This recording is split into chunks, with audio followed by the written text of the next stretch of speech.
Saya akan sampaikan pengalaman saya bergaul dengan banyak konglomerat begitu ya. Baik yang nomor sekian, nomor sekian, nomor sekian. Dan ternyata mereka mendidik anaknya dengan kecerdasan keuangan yang berbeda dengan orang biasa. Sekarang akan saya share kecerdasan keuangan dalam waktu 5 menit. Kita sekolah, setelah lulus sekolah disuruh apa? Kerja. Tapi kita tidak diajarin ngelamar kerja. Kerja untuk apa? Cari uang. Tapi kita tidak diajarin cara cari uang dan kecerdasan keuangan. Bahkan kecerdasan keuangan itu ternyata lebih tabu dibanding kecerdasan seksual. Kecerdasan seksual kelas 3 SD diajarin. Kecerdasan keuangan sampai S3 juga tidak diajarkan. Nah, kecerdasan keuangan dimulai dengan kita tahu 2 hal. Satu, kita tahu yang namanya pendapatan dan pengeluaran. Sangat sederhana. Income sama spending. Yang namanya pendapatan itu ada 3. Satu, active income. Yang kedua, passive income. Yang ketiga, portfolio income. Active income ada 3. Satu adalah kita sebagai karyawan, itu active income.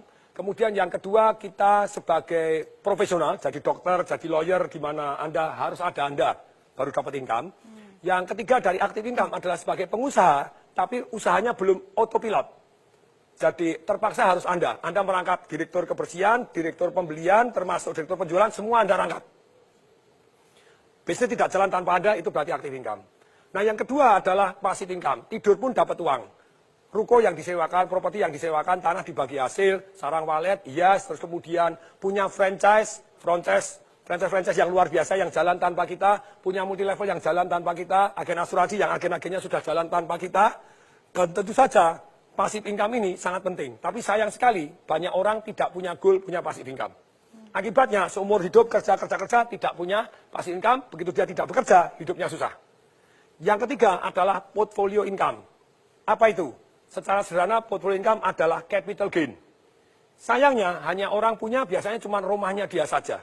Kalau rumahnya dia saja, yang terjadi, ya rumahnya meningkat. Dulu saya beli rumah misalnya 2,4 M, sekarang 25 M. Berarti ada 22,6 M, itu invisible income. Tidur tambah kaya.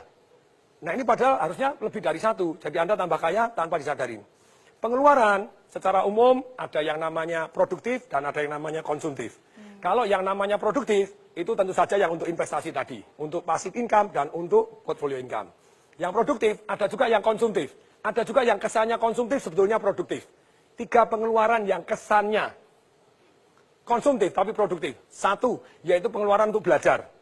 Yang kedua, pengeluaran untuk bergaul dengan orang-orang kaya untuk belajar. Bukan dunia jeleknya, Anda pelajarin dunia positifnya. Yang ketiga, pengeluaran untuk amal. Kelihatannya konsumtif, tapi sebetulnya membawa berkat luar biasa untuk kita. Nah, pengeluaran ini juga, ini namanya ada 3 jenis nih. Kalau yang di luar 2 tadi. Produktif, konsumtif. Sekarang pengeluaran ada 3. 1 yang namanya langsung habis. Apa itu yang termasuk langsung habis? Saya ngajar anak-anak umur 12 sampai 21 tahun. Sekian ratus anak datang, saya tanya, kalau kamu tak kasih duit 50 juta, beli apa? Ada yang nulis, sepatu 24 juta. Sepatu apa 24 juta? Dia nyebutkan merek tertentu, Pak Tong ketinggalan. Keren Pak Tong, itu pengeluaran langsung hilang. 3 tahun kemudian dijual sepatunya laku nggak? Langsung habis. Anda makan, Anda beli baju, beli apa itu ini langsung hilang, pengeluaran langsung hilang. Jadi konsumtif langsung hilang. Yang kedua, passive spending. Apa itu passive spending? Anda langganan macam-macam gitu ya, yang tidak Anda pakai, termasuk karyawan tidak produktif, kemudian Anda beli mobil yang sebetulnya tidak harus, setiap bulan harus keluar, bensin keluar. Ini semuanya passive spending, tidur pun tetap harus Anda keluar. Ini berat, saya sangat menghindari ini. Kemudian yang ketiga, itu adalah invisible spending. Tidur pun Anda dirampok tanpa Anda tahu. Contohnya, harga mobil.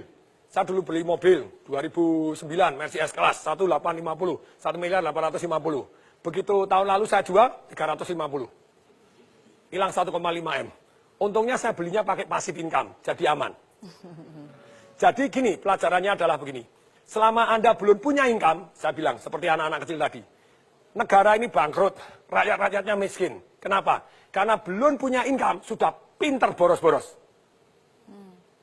Yang kedua, banyak orang miskin tetap miskin karena baru active income sudah kebanyakan gaya.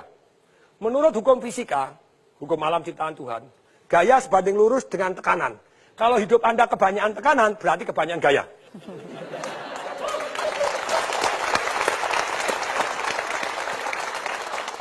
Jadi begini, boleh nggak kita gaya? Boleh. Ketika passive income Anda jauh lebih besar dibanding gaya hidup Anda, maka Anda hidupnya tanpa tekanan.